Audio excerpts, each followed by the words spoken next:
On this day in 1986, the world's worst nuclear disaster unfolded at Chernobyl, inside what was then the Soviet Union.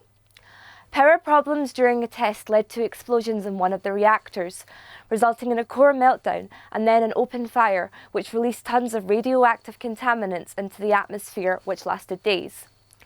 Moscow refused to give accurate details of the catastrophe as Europe braced itself for the radioactive fallout. As America tried to discover the scale of the problem, President Reagan faced reporters' questions.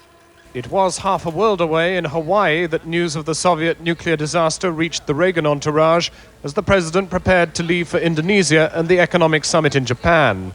The man who should have known all about it, National Security Advisor Poindexter, initially only knew what he'd learned from the media.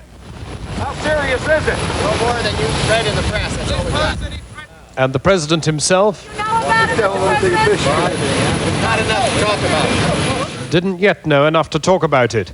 But by the time Air Force One came into the Pacific island of Guam, the radio and telex traffic from the presidential aircraft back to Washington, to Bonn and to Stockholm had convinced the Reagan team that something far worse than America's own 3 Mile Island accident had indeed occurred. Leaving the plane, officials made no secret that whatever surveillance they have deployed above the Soviet Union, they had neither fast nor clear independent intelligence as to what had happened. But 3,000 miles on, as Air Force One reached the night time of the Indonesian island of Bali, where Mr. Reagan is to stay for several days, the president had sent a message to Mr. Gorbachev assuring him that all America's expertise in the field would be at his disposal.